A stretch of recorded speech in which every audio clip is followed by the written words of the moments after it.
papuntang west mo hanggang Mosjo, sarado yan.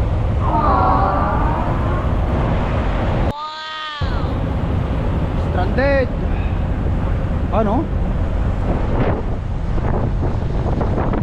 Stranded kami dito guys. Stranded kami rito sa ano, sa Balgoni kasi sarado pa ang highway papuntang ano. Naka 77 na kilometers per hour yung hangin ngayon. Oo, ang lakas. Warning, nasa 400 kilometers. Wow!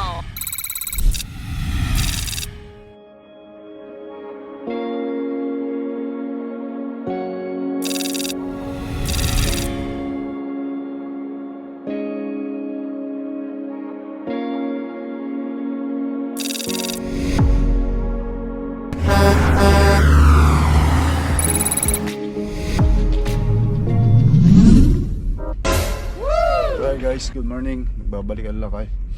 Grabe, ang lakas ng hangin. Na-stranded na kami dito sa truck stop. Dito na kami nagpahinga. Kita nyo, oh, talagang punuan na. Harang na nga yung mga ano eh, yung mga ibang mga truck andyan na sa gilid-gilid. Oh. Ito, tumabi na sa akin. Malapit na yung ano, hindi makakalabas yung mga, hindi kami makakalabas. Doon sa previous video vlog natin, doon sa may Alberta, ano pa doon, walang snow doon. Dito tayo sa Regina. Actually kagabi dapat inabot ko na sana ng Brandon, pero sobrang lakas ang hangin. Ayun, umuuga-uga pa nga eh. Tinitignan ko, wala, hindi pa ako makakalusot. Wala eh, dito pa itong mga to eh. Ano, saan kadadaan ngayon yan kung ganyan? Hintayin mo silang umalis. Mamaya, since madilim pa, magpaliwanag muna tayo bago tayo umalis. Itulog muna natin. Balik tulog muna tayo guys. Alright guys, ayan. Ayun, gusto nang umalis nung nandun. Hindi, hirap siyang makaalis. Kasi nga, ang daming mga sasakyan dyan. Ito, kakausapin ko ito. Ito, na mag-move sandali o umatras, aalis ako dito. Pupunta ako sa Pakurduhan, baka sakaling ano, maaga na eh. Kung pwede nang mag-drive dyan sa Trans-Canada Highway 1, kahit dahan-dahan lang kasi eksakto, mula rito hanggang Winnipeg is 6 na oras. Kung sakali man, dahan-dahanin ko na lang. Ayun, hirap siya ngayon. Malakas na hangin, makikita nyo. Umuga-uga nga ang truck.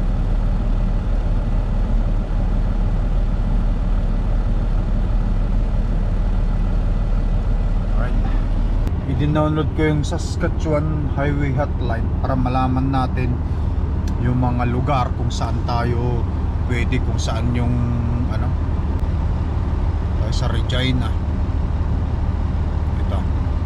Ito Regina, nakita nyo yung pula na yan, Regina. Ito mga yan, kalagitnaan na Regina. Ito yung mga pula na to, ito yung mga road closure. Ito yung Highway 1. Diyan tayo dumaan kagabi, pero hanggang dyan lang kasi ito na yung dadaanan dapat natin, oh, puntang Manitoba. Saan na ba yung Highway 1 dyan? Trans-Canada Highway. Ito Brandon. Itong dilaw na to, may itim pa doon, oh. Kuapol hanggang sa Kuapol, sarado. Nandito tayo ngayon nandito tayo sa Balgoni. Ito tayo ngayon sa truck stop na to. Nandito tayo ngayon. Ito nyo, Balgoni. Ayan o, Balgoni. Tapos nandito tayo sa truck stop na to. Ayan, makikita, may picture pa nga, oh. May mga camera, makikita natin ang access ng camera, oh. Live yan, ah, sa camera.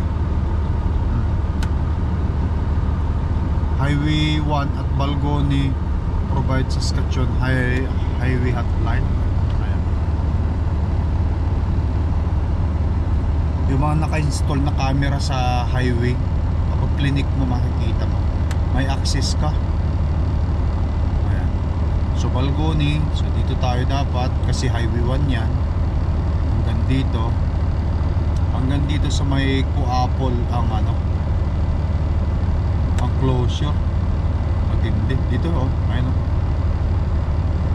Oh, Highway 1 diretso sa ano, wala, sarado guys, wala pa. Pagka nawala yan, wala yan.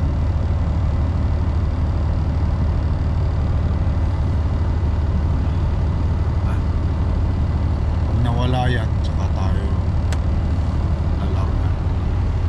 Pupunta muna ako dun sa washroom. Magwa-washroom muna ako. Nakita nyo? Naka full bottle jar na ako para lumabas. Meron pa oh, tignan nyo. Inarangan na rin na tayo. Paano ko makakalabas niyan? Anyway, tara.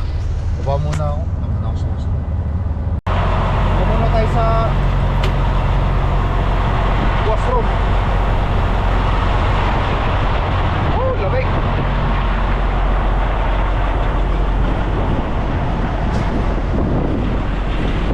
Ano? Dikit-dikit na.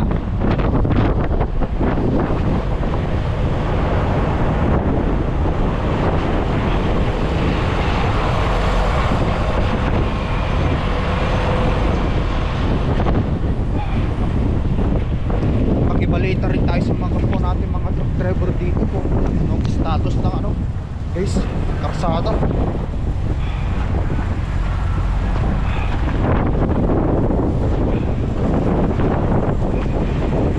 Yan sila oh.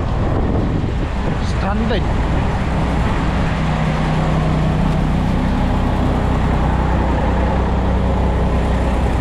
Woo! You come from there?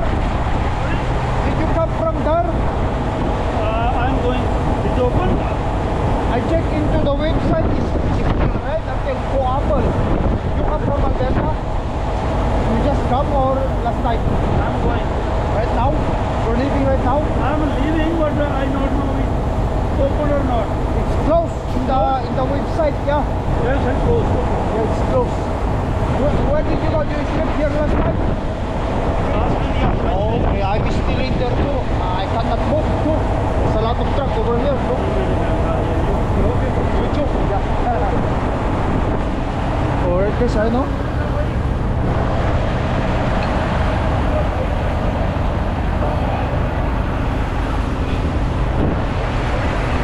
Ano? Hindi sila makakaalis dyan. Kahit anong gawin mo, hindi sila makakaalis, oh. Yan lang.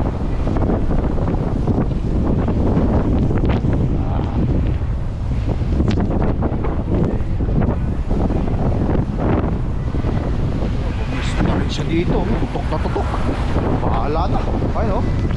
Grabe. Ah.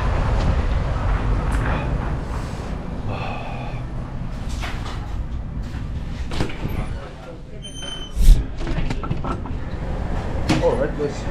Woohoo!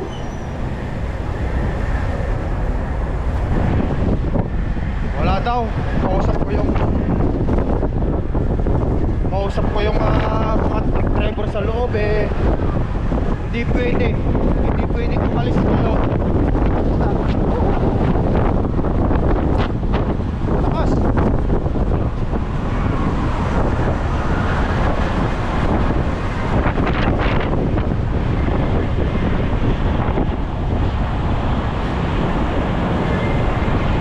Kuha ko ng kape. Tayo kape.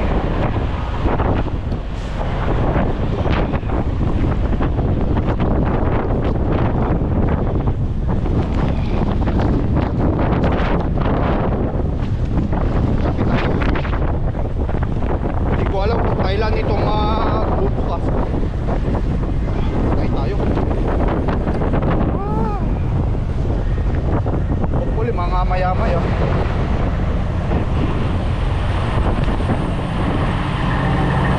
Nakapag-pre-tip pa naman ako eh, no? Nakiparikada. Nabarikadahan ang mga truck natin.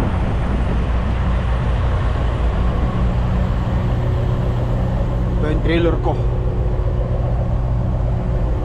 Hindi ako nalinisin yan pagkaalis ako. Ang lamig. Sakit sa kamay.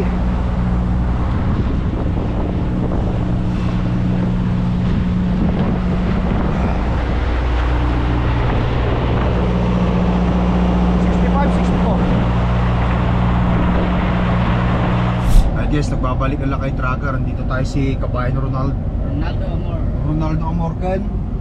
Verso sa Kanato. Nilakay Ilocano Suna. Siya is sa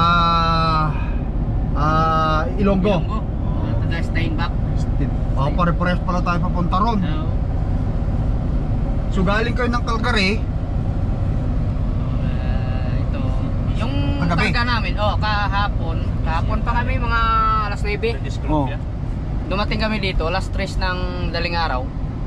Kasi hindi na makita ni Buddy, sabi niya hindi na kaya. Pero ang dami yung nadaanan ng dates. Madami na, Oo, ang dami talaga. Nadaanan ko rin talaga yung mga na-dates dyan. Ang dami. Dami Oo. ako kagabi. Oh, ang daming nadaanan. Meron pa nga huminto sa gitna na ng karsada eh. Sabi ko, bakit kayo hinto dito? Maghanap ka na lang ng anuhan mo. Ng talagang area na pagpaparkingan mo. Pang sa ganun, hindi ka maksidente. Maraming big freight. May mga big freight dyan. Lakay Tracker. Hi! Lakay Tracker. Stranded kami dito guys. Stranded kami rito sa Balgoni kasi sarado pa ang highway papuntang Naka 77 kilometers per hour yung hangin ngayon. Oo, ang lakas. Warning, nasa 400 kilometers siguro ang ano niya. Grabe. Matindi nga eh. Kaya nga sabi ko, Diretso Diba? pa nga sana kung okay pa eh. Kaya lang wala. Balita kami, Battleford. Okay pa eh, Battleford. Iwan ko kung saan ang pero ang ano niya ngayon, halos agad sa Vermilion ng papunta kayo ng Saskatchewan. Papunta Brandon. Brandon. Doon kayo mag-deliver. Hindi, drop lang ito, iwan ko kung saan ang delivery nito. Drop nyo lang. Steinbach na talaga. Baka yun siguro ang delivery nito. Saan kayo? Sa Winnipeg ba kayo? Hindi, Steinbach talaga kami na Okay. Company driver kayo or owner operator? company. Company kayo. Ano na kayo dito? PR? Hindi pa. Naka-process. Under process. Good. Very good. Ayos yan. 2 years pa lang ako. Mga mapi-PR kayo kasi kailangan 6 months pa lang ako rito eh. Ay, barbaro ka lang. May parating na naman dito. Apat sa ano. Laban. 25. Ayos. Maglaki din ha. Paano ba lang? Kaya mag-iingat-ingat na lang tayo Narod. Oo. Basta update na lang tayo. Makikita nyo na lang itong vlog natin dito sa sa YouTube tapos sa Facebook. Kaya kayo mag-shoutout kayo na. Lumipat sa inyo eh. Ha? Trappers ka ano? Torque ako. Torque na ako ngayon. Yun nga, nakalimutan nga. Mag-shoutout na kayo. Shoutout sa lahat dyan na tropa, mga trackers. Okay. Sige lang kayo. Ngayon, may hirap Shoutout ang sa lahat ng mga tropang naiwan pa sa Pilipinas. Tiyaga lang Yung at papunta antay. rito. Papunta na rito yan. Alright. Good luck sa kanila guys. Good luck sa inyo sa mga tropang nandyan sa Pilipinas na on the way na sa Canada. Good luck, makakarating din kayo rito. Kaya mararanasan yung na-experience natin ngayon dito. Kami nga 3 taon nagkantay eh. Ang tagal eh. 3 taon, sulit naman, nakarating na kayo. Ganyan talaga. Tsaka please follow Pinoy Tracker. Alright guys, ayan. Yun lang. Good luck Lakay. sa Okay. ating mga grupo dyan. Okay, magpapaalam na kami guys.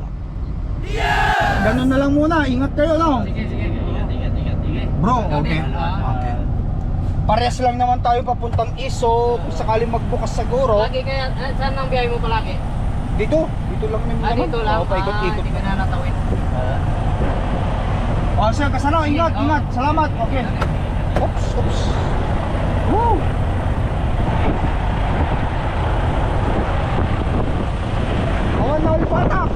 Nalipatan kita niya. Okay. Alright guys, ayan. Mga kapwa nating mga Pilipino. Wala, stranded kami guys. Stranded. Sarado ang Sarado ang Trans-Canada Highway 1. Mula dito sa Regina. All the way doon sa east. All the way sa Apple. Pero kapag dito sa Saskatchewan naman, papunta naman ng Regina, papuntang west mo hanggang Mosjo, sarado yan.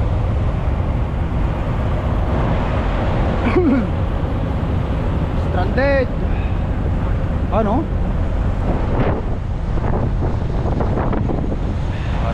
Tara sa truck.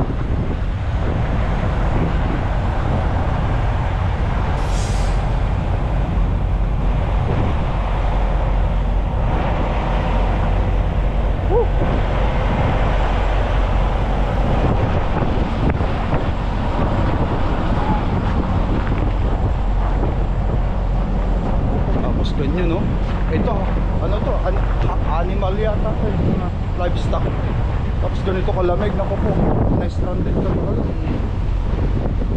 Mamamatay yung mga hayop niya.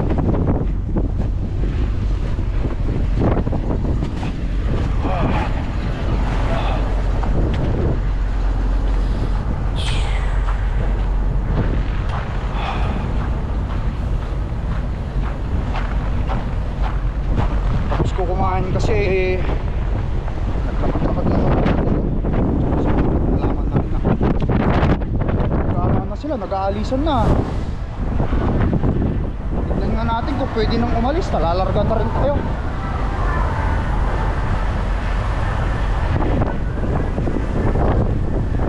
Is it open? Going in west? Yeah. Oh, okay.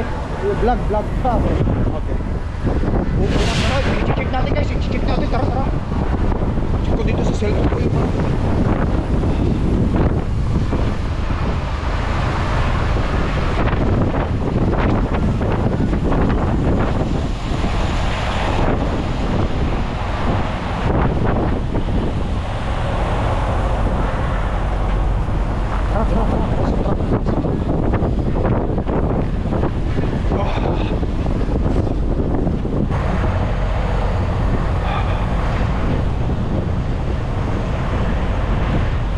Takordapi ah.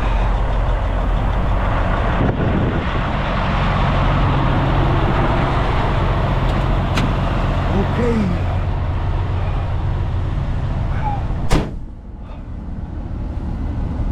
I-check ko itong ano guys. Okay, may notification.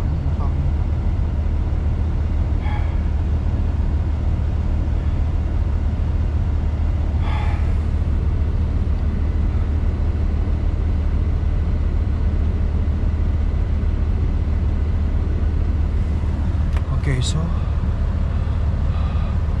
tawagan ko nga. Tumatawag sila eh sa Volvo eh. Hindi, sa truck pala to. Tumatawag ang truck.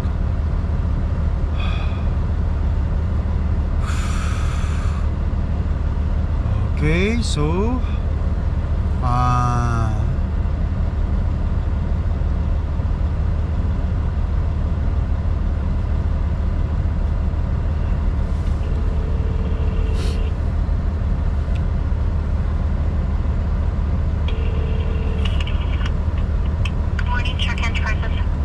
your call? It's nice to hear. Hi. Who would you like to speak to? Perhaps my dispatch, Darrell. To Daryl? Okay, one moment, please.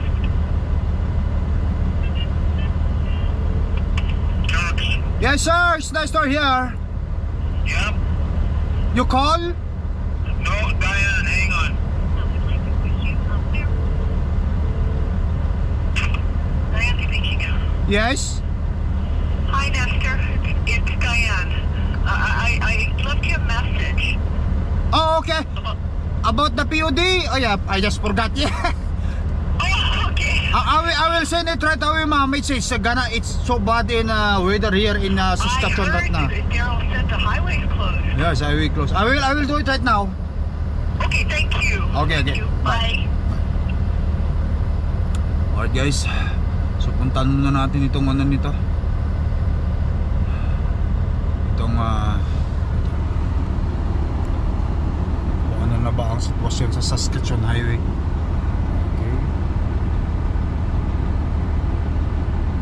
Nasa Regina, Balguni. Bukas na guys, bukas na, blue na eh. Bukas na, blue na. Kanina pulang-pula yan eh, ngayon bukas na. Tara. Yeah! Guys, atras tayo. Kasi kinausap ko yung nasa likuran ko. Sabi ko, alis na ako kasi bukas na.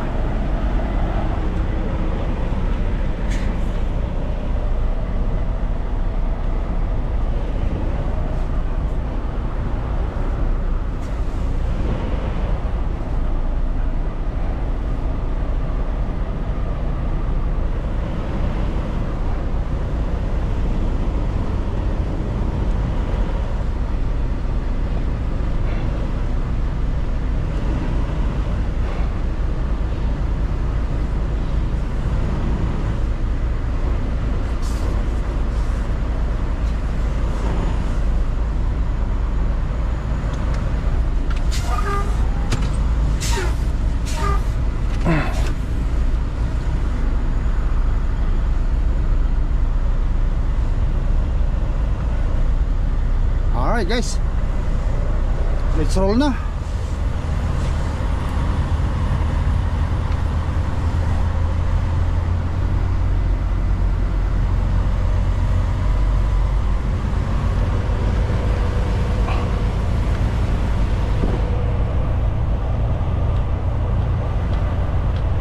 Yung mga Pilipino na ano, kung hindi pa sila umalis, inyasan ko na sila bukas na.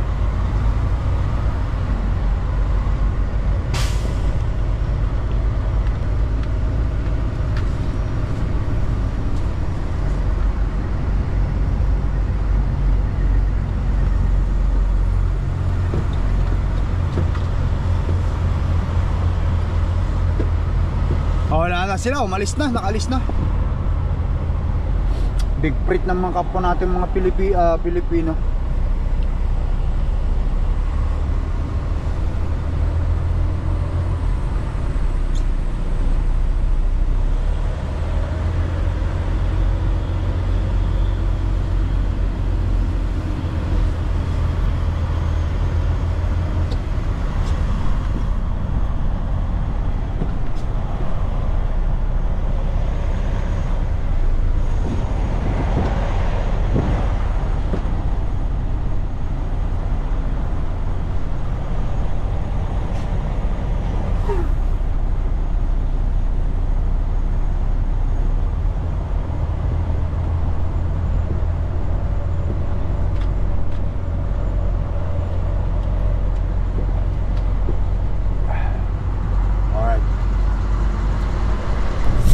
Alright guys, ayan, nandito na tayo sa Trans-Canada Highway 1 eastbound, papuntang Winnipeg. Ito, sarado to ko. Ito yung sinasabing sarado hanggang sa may ano, hanggang doon sa Cody Apple.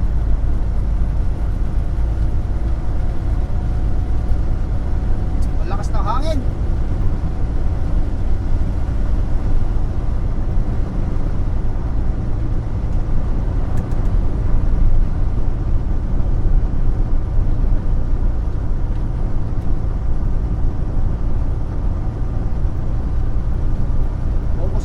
Focus.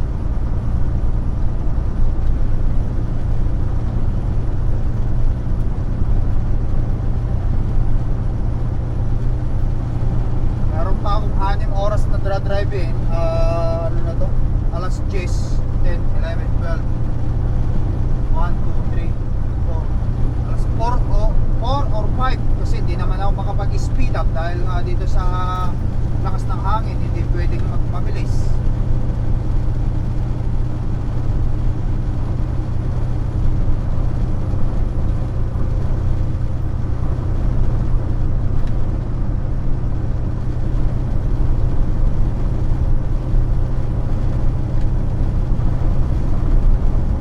Focus.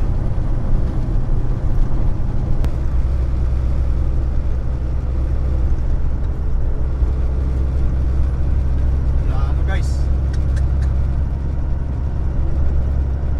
Hindi na makita, kaya kailangan magdahan-dahan. Ganun din sa kabila, oh, halos wala rin sila makita.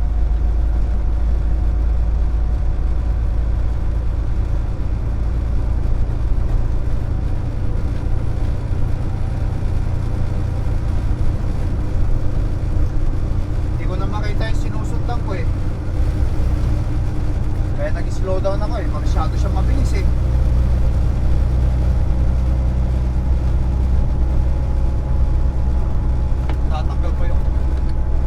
Tatanggal yung dikit na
sarado ang highway. Dito sa Manitoba 511, nakita nyo sa screen nyo, sarado ang highway mula sa McGregor, sinarado na nila. Dito sa banda rito, titignan natin kung talagang nakasarado dyan. All the way to Winnipeg hanggang sa Portage Avenue. Sarado ang McGregor, Portage La Prairie, Headingley. Yan. Ito pulang-pula. Anong problema? Hahanap tayo ngayon ng ano nito. Kung saan tayo hihinto.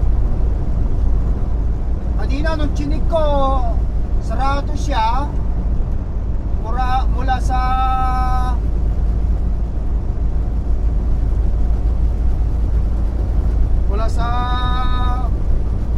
Portage La Prairie hanggang Headingley lang. Ngayon, dito na sa McGregor. Kaya ang ginagawa ko guys, I'm trying to drive right now kung saan yung sarado na wala na talagang dadaanan, para pag nagbukas sila nandun na malapit na ako sa Winnipeg.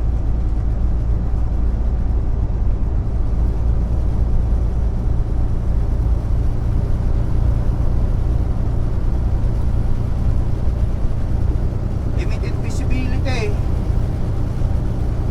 blowing snow, yan ang mga problema. Eto ganito kasi walang snow rito, tsaka may mga kahoy na lang doon, pero dito walang kahoy. Ang hangin guys, galing sa left side ang hangin papuntang pa ganun pa ganun. Malinis dyan, walang kahoy.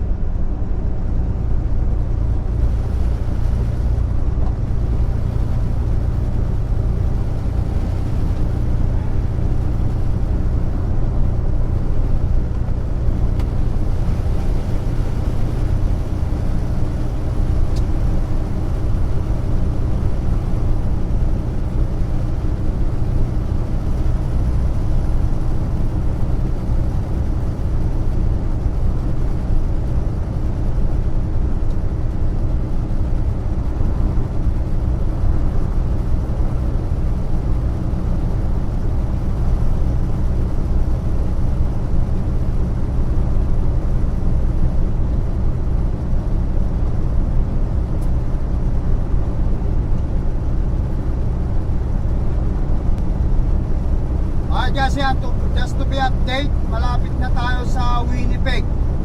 Pero chinek ko ang website ng Manitoba 511. Oh man, guys, sarado mula Portage La Prairie hanggang Headingley. Kaya may i-stock na naman tayo rito sa Renier kung saan nila sinarado yung highway. Makikita naman natin dyan kung may pulis dyan o may barricade dyan sa highway. Limited visibility guys, blowing snow. Yan.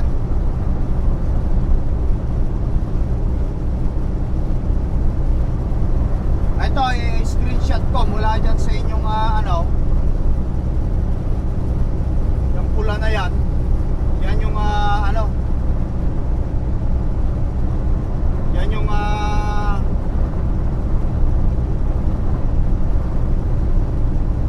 yung pula Portage La Prairie hanggang dun sa Winnipeg. Ayun, kita nyo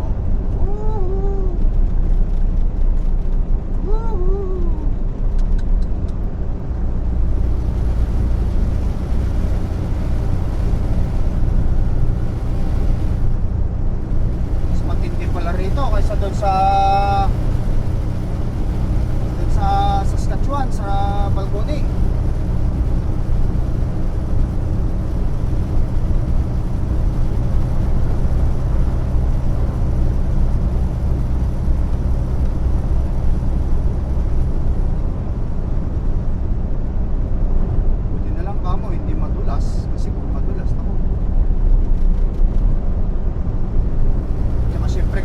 Kasi bago yung aking gulong.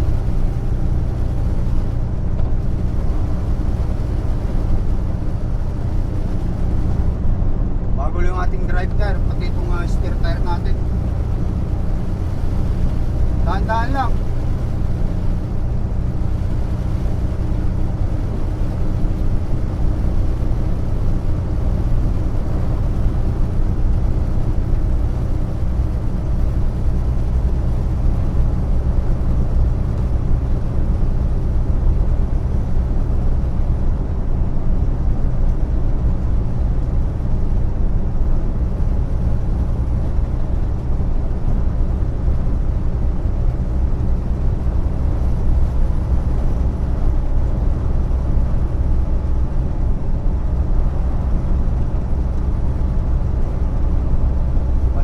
naman yung sarado, doon na tayo huminto. Ito lang talaga ang plano ko eh. I'm driving as much as I can para malapit na sa Winnipeg. Drop na lang daw itong load ko sa yard namin guys. Ang kausap ko yung dispatch ko kanina, tinawagan ko kung paano ang status dito. Sabi niya, diretso na sa Winnipeg Torque Yard. Sabi niya, oops. Slow down. Diretso na sa Torque Yard. Sabi niya kasi hindi na daw nila ako tatanggapin ngayon kasi hapon na, sarado na sila. Okay, so sila na magde-deliver. Good. Drop na lang natin to, diretso uwi tayo.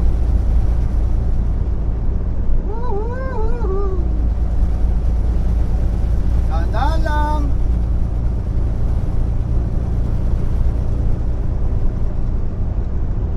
Slow down.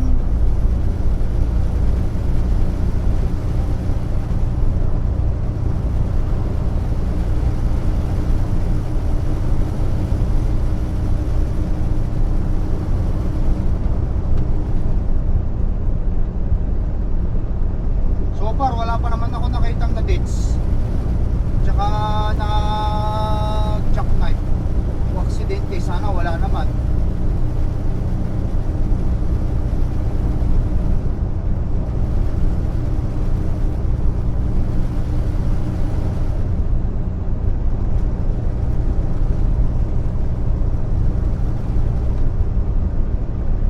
Wala ka talagang makita eh. Limited visibility. Kung kailangan mo mag-30 ka. Hindi naman tayo nagmamadala, dami kong oras eh. Kung tutusin mula dito hanggang sa Torque Yard namin guys, isang oras at kalahati na lang eh. Kaya kahit 50 km per hour ang drive ko, kabagal okay lang. O kaya 30 km, importante tumatakbo tayo, makakauwi tayo mamayang hapon hanggang doon. Malapit na rin naman ako eh. Dami kong oras driving, 8 oras yan. Posible naman yung 70 miles na tatakbuhin ko, aabot ng 8 oras niyan. Simple yan.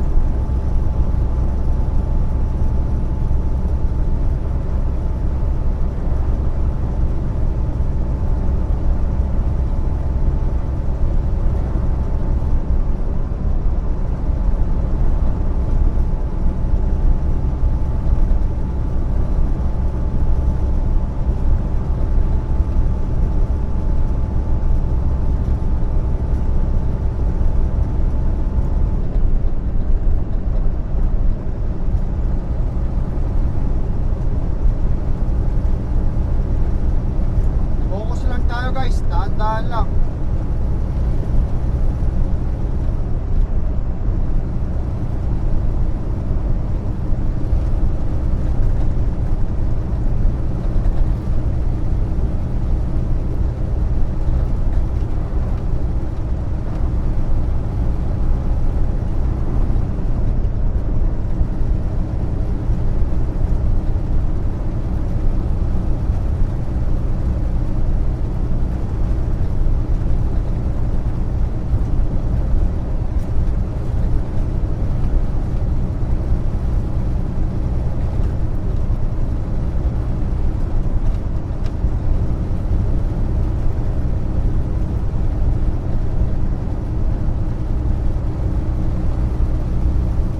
Hazard tayo.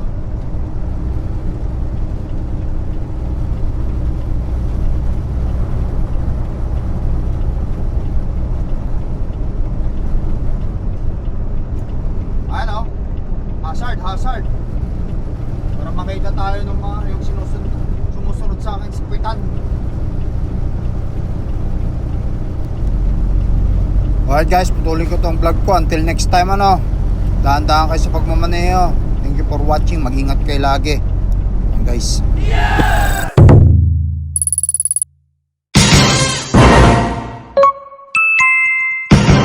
Lakai Tracker.